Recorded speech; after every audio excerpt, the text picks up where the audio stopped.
how's he defining integrity? Here, which is drawing on this idea of intellectual integrity. You're engaged in the topic. You're engaged. Good. And you're open to hearing. You're open. You see multiple perspectives. You see multiple perspectives, and at its best, you bring those multiple perspectives together. And what he says is, even though he's talking here about intellectual integrity, what he says is that integrity is a virtue. It's a characteristic within people, in this case within our learners, that we try to cultivate. So if what I said before was, for me, the goal of integration is the integrating person, the person who brings things together, either in a connection way or in an interactive way, John says something different. He says, we're not trying to create a capacity within someone, we're trying to create a virtue. Well, is it create a virtue, or is it like it's not create. Water and yes, foster, nurture, right. Help it grow, So is it reinforce it. Somebody doesn't have this virtue? He talks about multiplicity of perspectives. Okay? That if we only present students with one way of seeing the world, there are those who would say that's not education at all, but rather indoctrination. And he adds one thing to it here that's really important, which is the disposition. The sense that, hey, this is something I want to do. This is something I think is important to do, and I'm just going to take this stance. Not only do I have the intellectual ability to do this, but that's how I'm going to approach the world, with this integrity. The this is the integrity, which he has defined above as taking a broader perspective, more comprehensive, and looking at data and maybe even bringing all those disparate views together. In other words, not looking at something and say, this is a fish. This is a fish. This is God's creation. This is beautiful. All of those ways simultaneously of looking at something. Okay, we live in California. Big political issue, Prop 8. Okay, I'm going to look at that issue from a whole bunch of different perspectives and not just one. I'm going to look at economically, I'm going to look at socially, I'm going to look at historically. I'm going to see what traditional Jewish texts have, what modern Jewish thinkers have to say. I'm going to bring all of that together. I have the intellectual ability to do that. I have the disposition to do that. That's how I approach the world. The virtue that we're trying to cultivate, he says, is doing that. So does he disagree with what I think Jared and I said early on, that our sense is that that's how kids sort of start out already?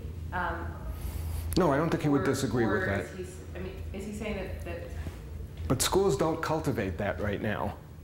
Schools, in fact, as we said, kind of stamp that out by junior high school. This is social studies. I can only look at social studies now. This is humanities or language arts. I can only look through that lens now. Right. It's like yesterday in that list of characteristics of teacher leaders, one of them was the ability to tolerate ambiguity. That's what this is about. There is no the answer. Let's see what's going on with this group of learners. Where are they disintegrated? Where's their points of coming apart, of not seeing, looking?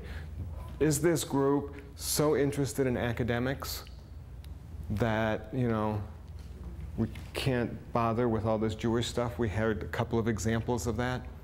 Well, then that calls for one kind of connection and bringing things together. Another group can't see the connection with what they learned last year to what they learned this year. So what we need to do for them is help them to integrate from 4th grade to 5th grade, to see connections across time in their own learning.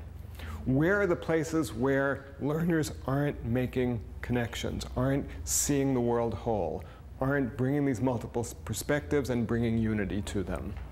And then we decide, based on our conversation about coordination, connection, interaction, integrity, any of the pieces. What's something you do or could do? Since all of these fall under the banner of integration. That no matter what you're teaching, that you leave a few minutes of class on a regular basis to reflect and invite students to make those connections, what we would call reflection session. That's giving me a sort of very concrete idea. At the end of each week in the kindergarten, we have a list of questions we send home to the parents that they should ask the kids. What did you do in school this week? And to make sure the kids remember what to answer, every Friday afternoon I have sort of this game show where we go through the questions and work it up into the whole deal. But now I'm thinking how... This is the Jewish version of Slumdog? Right. Well, I just introduced a lifeline act. We can call her rabbi. Seriously? Call her rabbi. Yeah. But I'm now thinking if the explicit goal is not just, you know, to help them have nice things to answer their parents, but really to focus it around connect, you know, because I'll have a few questions on what we did in math and a few questions in it. But if the task of the groups is to do something with what you've done this week and find the connections or something like that. Mm-hmm. And it could even be connections to stuff you didn't teach. In other words, stuff that they know. Right. Or stuff that happened on the playground, Yeah. or stuff that's in their lives.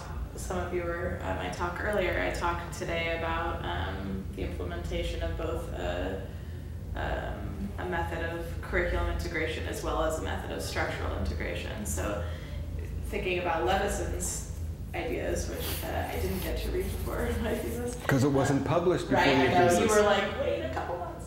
Anyway. You didn't want to delay your graduation. I don't understand that. Yeah, I know. It was good stuff. But, that if we were to implement a full structure that augments integration in a school, that then at every moment we might be able to move one way or another, adjust one way or another to the specific people that are in front of us, so as to speak towards what Lewis was talking about, right? Right. So I would say structure is the most important. And constantly being able to adjust, thinking of education as a thermostat in that kind of way, or integration or integrity as a thermostat.